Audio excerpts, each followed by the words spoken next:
el honor de presentar al doctor Benji Espinosa, quien es abogado por la Universidad de San Martín de Porres, ha cursado maestrías en litigación oral y se desempeña pues como un reconocido docente en litigios y destrezas penales. Doctor Benji, muchas gracias por acompañarnos y en principio comentarnos de corro traslado de la pregunta pues de cajón.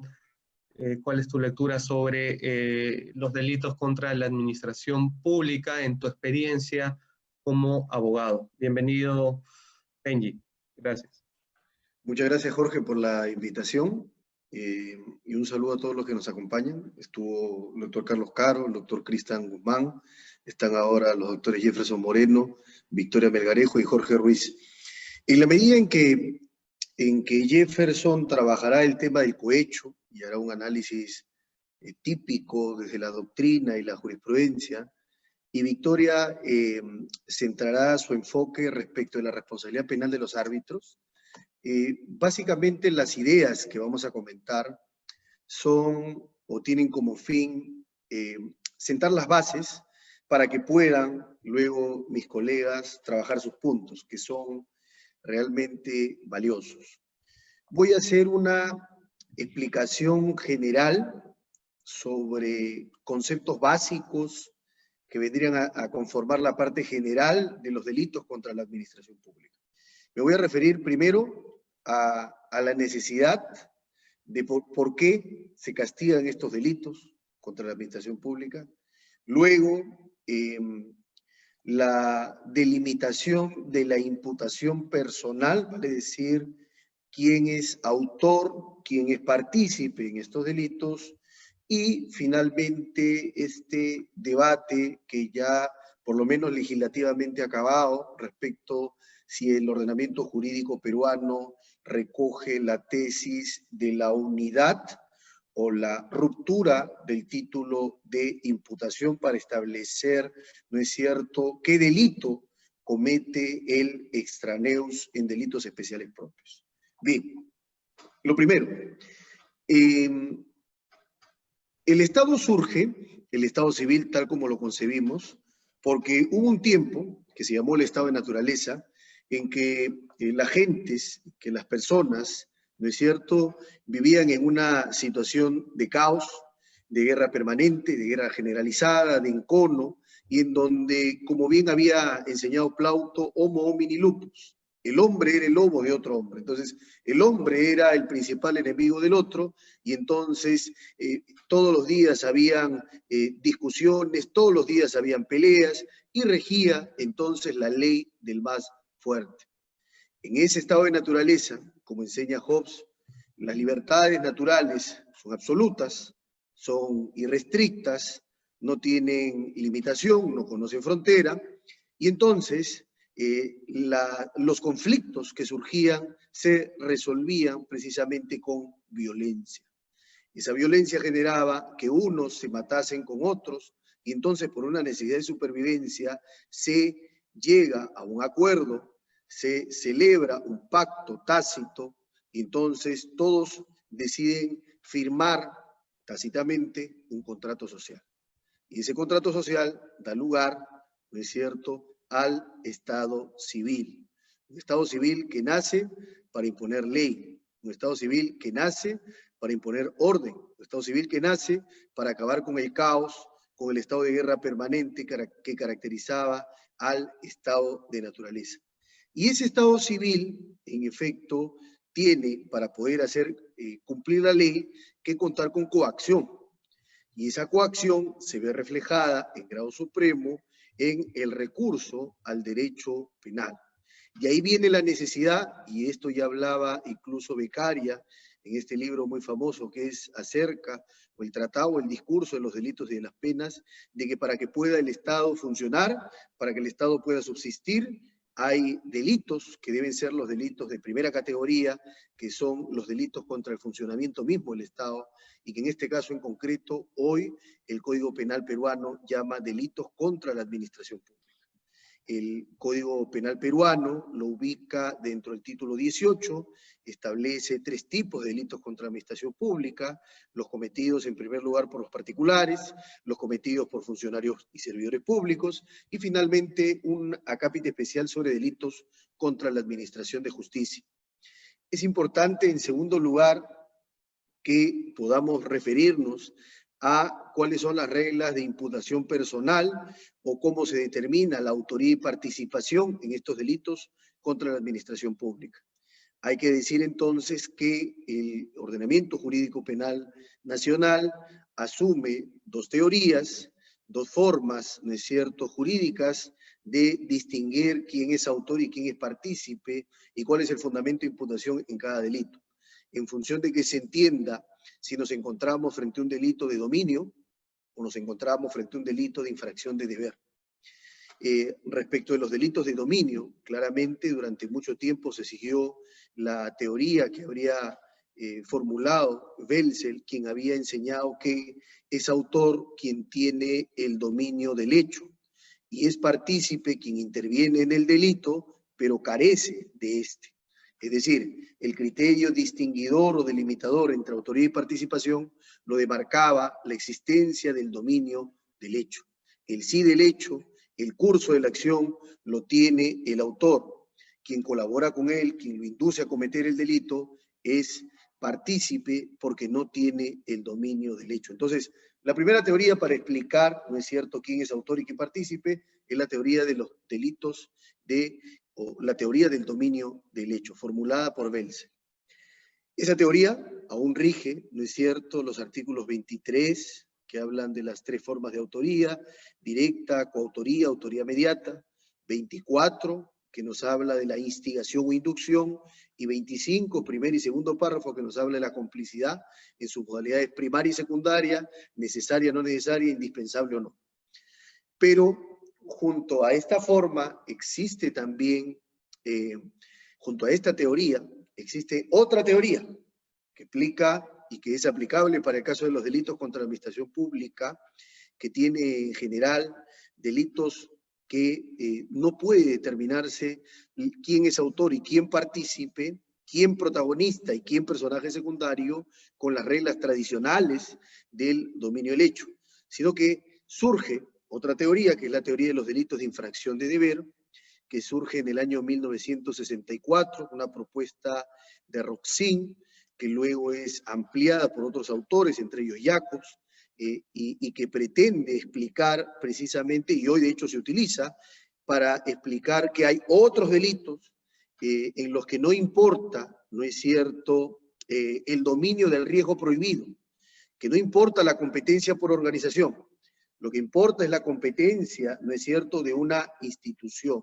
Es decir, que hay sujetos obligados por el estatus o por la situación en la que se encuentra. No es la persona la que determina el deber, es la situación en que se encuentra. Y ese es el caso de los funcionarios o servidores públicos. El funcionario que está a cargo de custodiar el erario público. El funcionario que está a cargo de participar en un proceso de manera directa o indirecta de contratación pública de bienes, obras o servicios. El funcionario que tiene que administrar y que tiene que determinar los destinos de los recursos. Y sin embargo, el primero es infiel y en consecuencia no custodia el patrimonio. El segundo, en lugar de pensar en los intereses del Estado, piensa en los del privado y favorece al privado. Y el tercero cambia los destinos, ¿no es cierto?, de los recursos del Estado y en consecuencia malversan los fondos. Los delitos contra la administración pública son en general delitos de infracción de deber. Y como enseñaba Roxin, en los delitos de infracción de deber, el fundamento de la imputación y el fundamento de la delimitación de quién es autor y quién partícipe no es ya ese deber genérico que tenemos todos de no dañar, el non ledere, no lesionar, no interferir en la esfera de organización o en la libertad de otros, sino que más bien el fundamento del castigo, el fundamento jurídico penal viene a ser más bien que hay un deber que se tiene en función de la posición que se asume y ese deber es infringido y de ahí nace la responsabilidad, más allá de si es que el sujeto tiene o no tiene el dominio fáctico de las circunstancias. De hecho, muchos casos que se resuelven en delitos contra administración pública, el funcionario servidor ni siquiera tiene el dominio del hecho, pero como tiene el deber y el deber lo infringió, de ahí nace su responsabilidad penal. Entonces, resumo, respecto a este segundo acápite, hay dos formas que son, por un lado, para delimitar autoría y participación, los delitos de dominio. Está el dominio del hecho como criterio delimitador, y en los delitos de infracción de deber es la teoría de los delitos de infracción de deber la que establece la distinción, ¿no es cierto? Entonces, será autor quien tiene el deber, y los demás son extraños, extraneos o extraneos. Y sobre este último concepto viene el tercer y último punto. La pregunta es, ¿y es extraño, es extranei, que no tiene la condición especial, como dice nuestro Código Penal, que no tiene los fundamentos especiales que establecen la penalidad del típole? Esa persona que interviene en la ejecución del delito contra la administración pública, que colabora, ¿no es cierto?, o que ayuda, que facilita la comisión del delito contra la administración pública, pero que carece de las condiciones especiales que tiene el autor, ¿no es cierto?, ¿cómo responde? ¿Responderá como cómplice de ese delito especial? ¿Responderá como cómplice de ese delito de infracción de deber? ¿O más bien responde, si es que cabe, como dice la doctrina, como cómplice, pero de un delito subyacente, de un tipo penal común?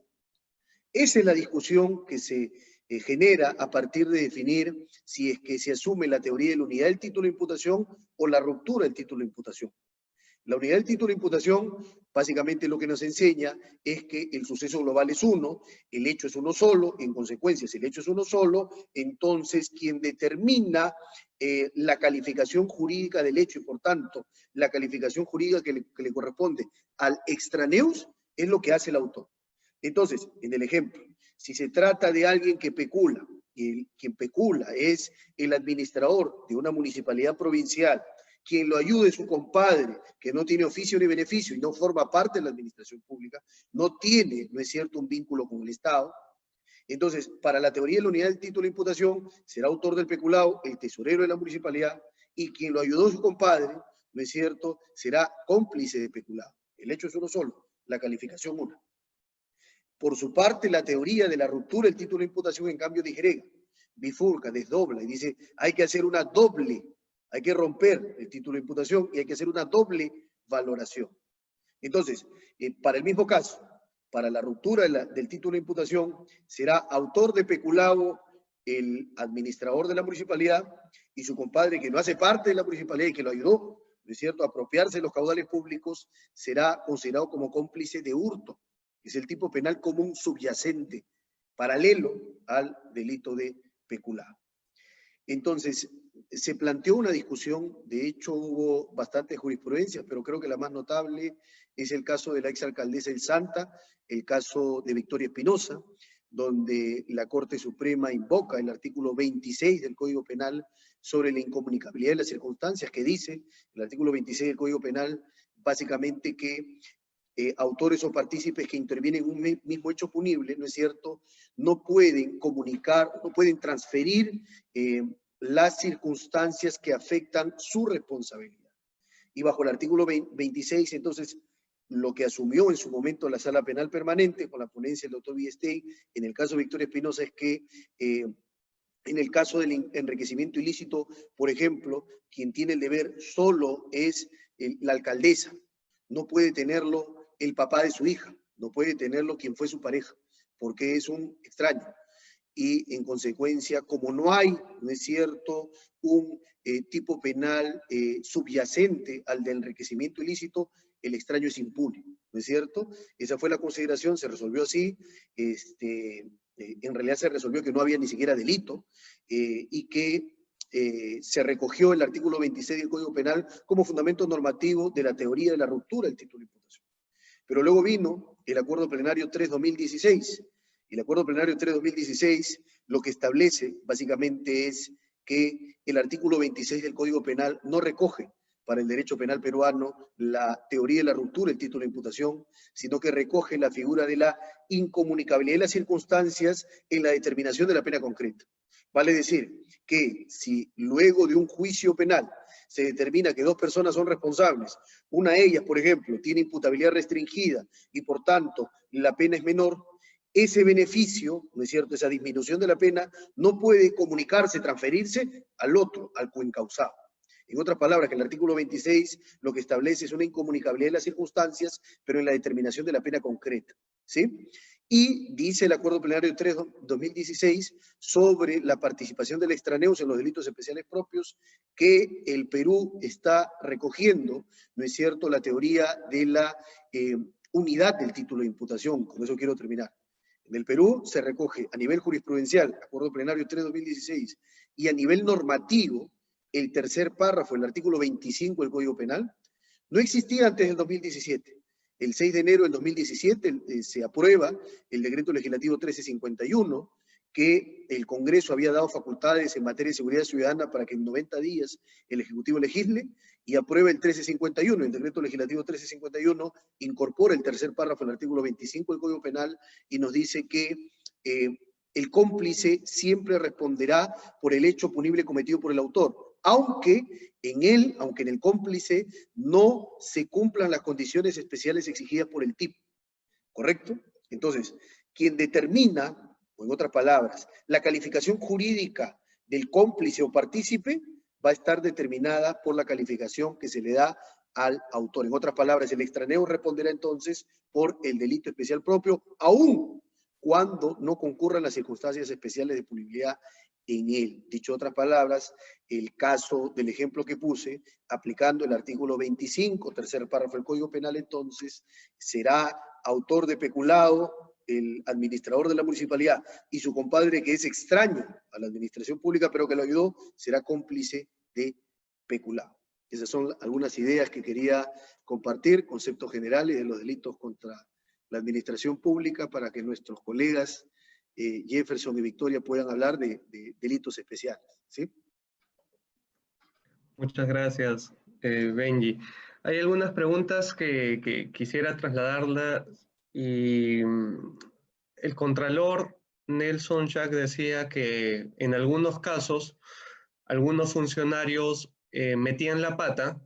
Esto se entiende que desconocían la ley de contrataciones o la ley especial, y en algunos casos metían la mano, ¿no? En los casos donde metían la mano, efectivamente hay que ver la tipicidad de la conducta, pero en los casos donde hay ese desconocimiento, o en los casos donde tanto el proveedor que le vende al Estado y el funcionario logístico o el de abastecimiento o del órgano de contratación logran, mediante esa contratación, el objeto público, podríamos hablar de que se configure este tipo de delitos a pesar que se cumplió el objetivo de la contratación, o bastaría que efectivamente la Contraloría o el OSI encuentre alguna irregularidad en la forma para tipificar un delito.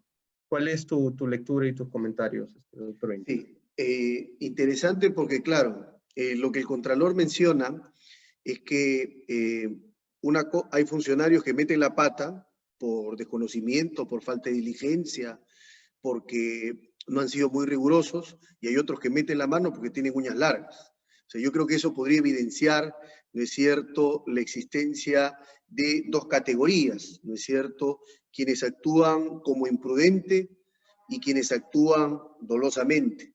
Los delitos contra la administración pública en general, salvo casos muy específicos, como por ejemplo el caso del peculado culposo, son delitos construidos, ¿no es cierto?, bajo una tipicidad subjetiva dolosa. Entonces, lo que hay que decir acá es que, dependiendo del caso, si el caso es, por ejemplo, una imputación por delito de colusión del artículo 384 del Código Penal, le corresponde al Ministerio Público, primero tiene la carga de la investigación, tiene que reunir elementos de convicción para acreditar todos los elementos del tipo penal de la colusión. que hay un funcionario que tiene el vínculo especial porque hace parte o participa del proceso de contratación, que ese funcionario se ha concertado de manera ilegal con el interesado para defraudar al Estado, ¿no es cierto? Más allá de si el resultado es beneficioso o perjudicial para el Estado, lo que castiga el delito de colusión ilegal del primer párrafo del 384 es la mera concertación, ¿no es cierto? Es un delito de encuentro, pero además es un delito que se verifica o que se consuma o se perfecciona con la mera concertación. Pero todo eso tiene que ser probado por el Ministerio Público y normalmente en los casos de colusión el Ministerio Público trabaja con el método probatorio de la prueba indiciaria. ¿No es cierto? Creo que hay una tarea pendiente en la Corte Suprema por definir, por ejemplo, cuáles son los indicios de la concertación en la colusión. Lo que sí ha venido diciendo, por ejemplo, la Corte Suprema es que no bastan irregularidades en el proceso de contratación para afirmar que ya hay concertación y por tanto dar un salto de garrocha de que estamos en un caso de colusión. Creo que hay que entender siempre de manera principista que el derecho penal es la última ratio, ¿no? Que es la extrema ratio, y si es subsidiario y fragmentario, entonces hay que tomarlo siempre como el último recurso. A manera de, nos pregunta Leslie Pimentel, ¿cuál es la diferencia entre funcionario público y servidor público para efectos de aplicar una sanción? Porque vemos que en el Código Penal se usa mucho el término funcionario público y cuando contratas a los CAS que terminan a veces haciendo el trabajo de los jefes, ¿no? Son como que se configuraría en servidor público, bajo la ley Servir también creo que tienen otra denominación. ¿Cuál es esa diferencia, doctor Benji? Sí, básicamente la diferencia es el poder de decisión. A ver, lo que tienen en común es que el funcionario y servidor público tienen una vinculación con el Estado, trabajan para el Estado les paga. Y tienen una posición de garante respecto de los caudales, de los efectos públicos, y tienen una posición de garante y siempre tienen que actuar en pro del bien común. La diferencia estriba en que el funcionario tiene poder de decisión y el servidor no. Esa sería la diferencia. No obstante, hay que destacar también que el artículo 425 del Código Penal establece un concepto amplio de funcionario o servidor público, y así además lo ha confirmado el Tribunal Constitucional en sendas sentencias de inconstitucionalidad, donde se ha referido un deber constitucional de luchar contra la corrupción y en consecuencia se acoge lo que la Convención Interamericana contra la Corrupción habla, una tesis amplia de lo que es funcionario o servidor público. Aunque hay algunos delitos, como por ejemplo los de abuso de autoridad, algunos delitos de manera específica que sí requieren, por ejemplo, el abuso de autoridad lo comete solo funcionario, no servidor público. Hay delitos contra la administración pública que sí establecen esa condición especial.